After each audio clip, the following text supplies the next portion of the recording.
All right, so welcome to another deep dive. And today we are tackling someone whose life story is like, well, straight out of a political thriller.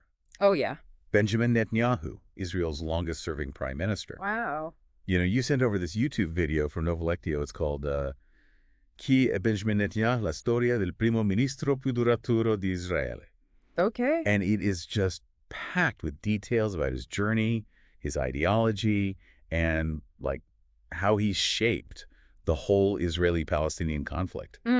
So should we just dive right in? Let's dive in. Yeah. It's actually amazing how much his personal history is just like intertwined with Israel's history. I mean, born in 49, right? Just a year after the nation was founded. Wow. And growing up during this intense period of, nation building, but also conflict. Yeah, and I mean his military service, you can't Yeah. really overlook that. Right. Sierra Matkal, that's Israel's elite special forces. Oh, And then you got the loss of his brother, Yonatan. During that hostage rescue mission in Uganda, Yeah. 76, right? Yeah. It really feels like those things, those events, they really shaped his whole view on security and terrorism. Oh, absolutely. He's, described as hawkish even from a young age. But there's this other interesting layer to it. His father, Benjamin Netanyahu, Okay. he was a prominent historian known for his, how do I put it, revisionist views. Revision.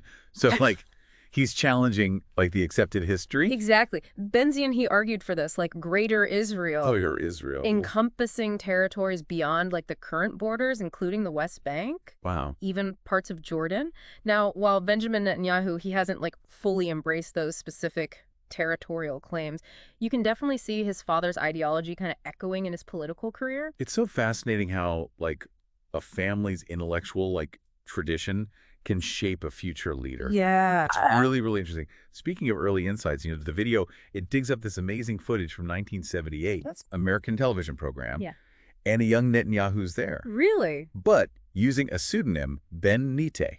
Wow, I did not know that. And what's fascinating is this is way before he's officially like a political figure, but he's already arguing passionately against a Palestinian state. Wow. He frames it as like an existential threat to Israel. It's Yeah. almost, I don't know, it's almost prophetic considering his later policies. Yeah, it's like you can see this like strong, consistent like theme throughout his thinking Yeah. from a very early stage. So the Oslo Accords, huge turning point, right, Big time. for Israeli history.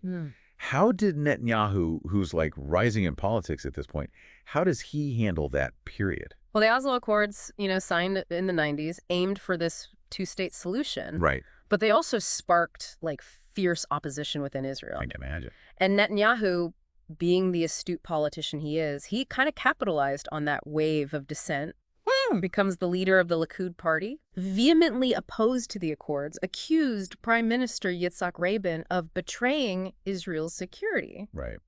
And it's interesting because this opposition to Rabin actually takes a really dark turn in that video. Oh. They show footage of this like controversial rally. Oh, yeah. And this was just a month before Rabin's assassination. Wow. Netanyahu was present at that rally, and you see these protesters, they're depicting Rabin in a Nazi uniform It's scary. and chanting, "Death to Rabin." Really? Yeah, it's a chilling moment, and a lot of people saw that as contributing to this climate of hatred that ultimately led to Rabin's tragic end. So, I mean, how does Netanyahu respond to the assassination? Does he soften his stance at all? Well, this is where it gets kind of complex because as prime minister, he did engage with Yasser Arafat. Oh, really? Yeah, he's even seen shaking his hand at one point.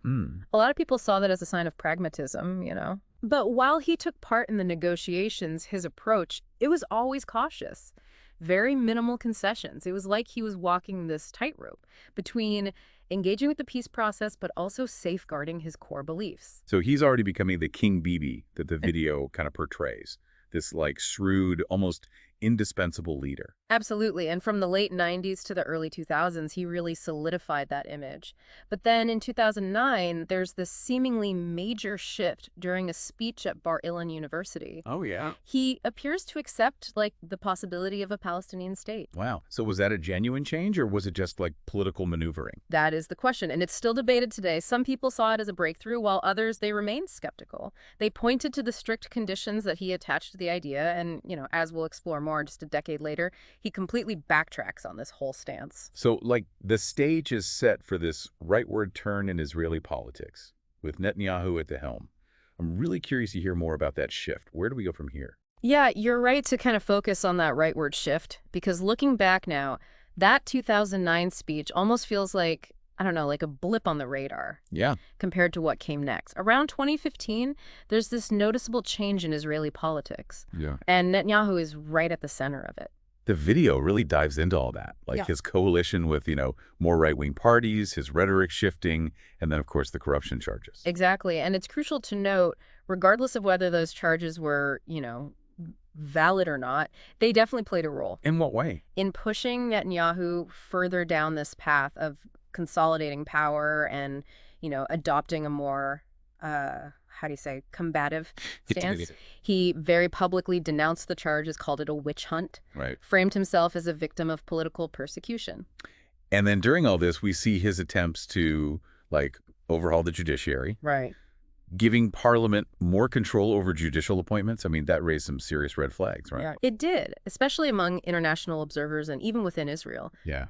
Critics argued it was a blatant attempt to weaken the institutions that were, scrutinizing him, Right. potentially undermining checks and balances, things essential for a healthy democracy. It's like a paradox, battling corruption charges while also trying to reshape the system that's holding him accountable. And it's during this time, too, that he forms these alliances Yeah.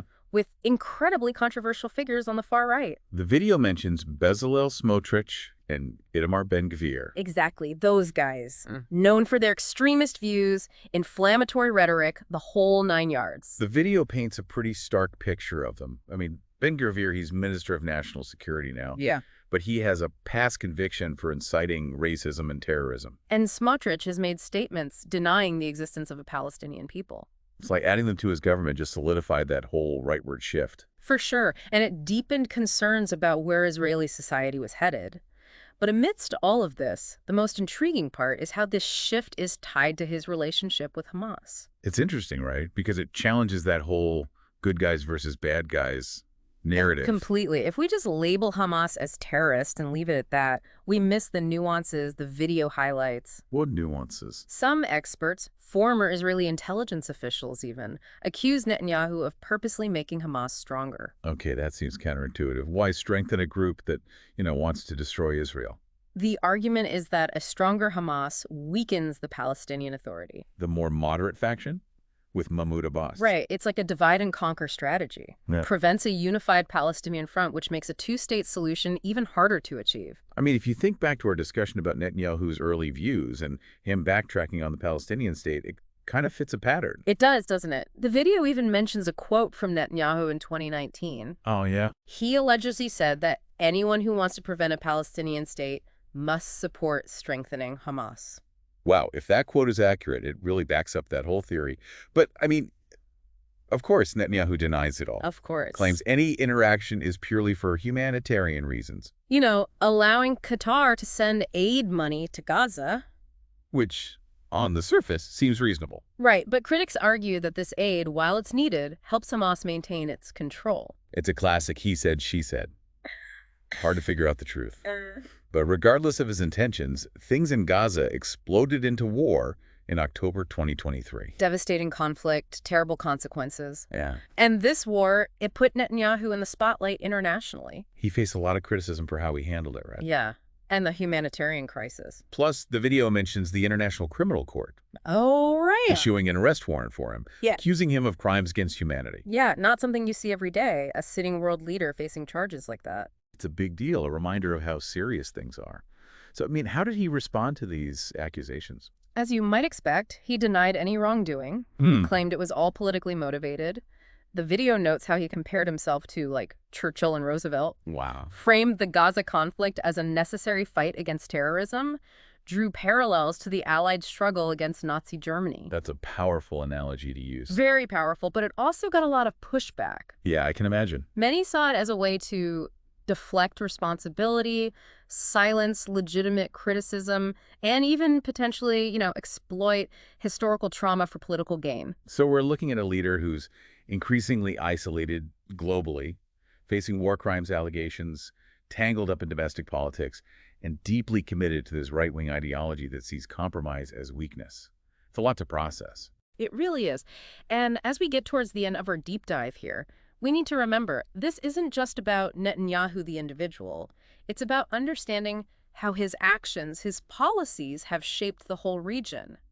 His approach, putting security first above all else, has arguably made peace between Israel and Palestine even more difficult. It's interesting. The video avoids taking sides, but there's definitely this underlying concern about where Israel's headed under his leadership. Definitely. His hardline stance, those far-right alliances, undermining the judiciary. It raises questions about the future of democracy in Israel. And it's not just an internal issue either. Those same policies have alienated international partners, made finding a peaceful solution even harder. It makes you think about the human cost of it all for Israelis and Palestinians. Is there any hope for things to get better? Well, I wouldn't say the video is totally doom and gloom. Okay. While it acknowledges how deeply entrenched the conflict is and the challenges, it does point to a glimmer of hope. What kind of hope? It highlights people and organizations on both sides working to build bridges, to promote understanding. Right. Their efforts might seem small, but they represent a different story, a counter-narrative to the violence and mistrust. Yeah, a reminder that even in dark times, people are fighting for a better future. But realistically, how do we break through this conflict? It's clear that sticking with the status quo, what's defined in Netanyahu's leadership, isn't going to work. The video kind of suggests we need a shift in mindset, a move away from zero-sum thinking. You mean moving past the idea that one side's gain is the other's loss? Exactly. We need a willingness to have real dialogue, to acknowledge the legitimate grievances on both sides, and to explore creative solutions, ones that might not fit neatly into the current political ideologies. You're talking about compromise, but that seems tough in a region where fear and trauma run so deep. It is tough, no doubt. But history shows us that seemingly impossible breakthroughs happen when there's enough courage, compassion, and a real commitment to building a shared future. That's a powerful thought. This deep dive into Netanyahu's world has been a journey full of complexity, contradictions. It leaves me with the sense of both the weight of history and the possibility of change. And I hope it's shown how important it is to stay informed, stay engaged, and never give up hope for a more just and peaceful world, even when things seem tough. Thank you for joining us on this deep dive into the life and legacy of Benjamin Netanyahu. We encourage you to keep exploring this fascinating subject on your own. It's like we're at this crossroads, right? We've gone through Netanyahu's whole journey, all the political maneuvering, the complexities. He's definitely left his mark on, well, everything. The Israeli-Palestinian conflict especially. But where do we even go from here? What's next? Yeah, it's the big question, isn't it? The video we talked about, it doesn't really offer any easy answers, but it really pushes you to think about, like, the long-term impacts of his approach, you know? It's funny because the video tries not to pick sides, but you can feel this, like, undercurrent of worry about the direction Israel's taken under him. Yeah, for sure. The hardline stance, the far-right allies, weakening the judiciary.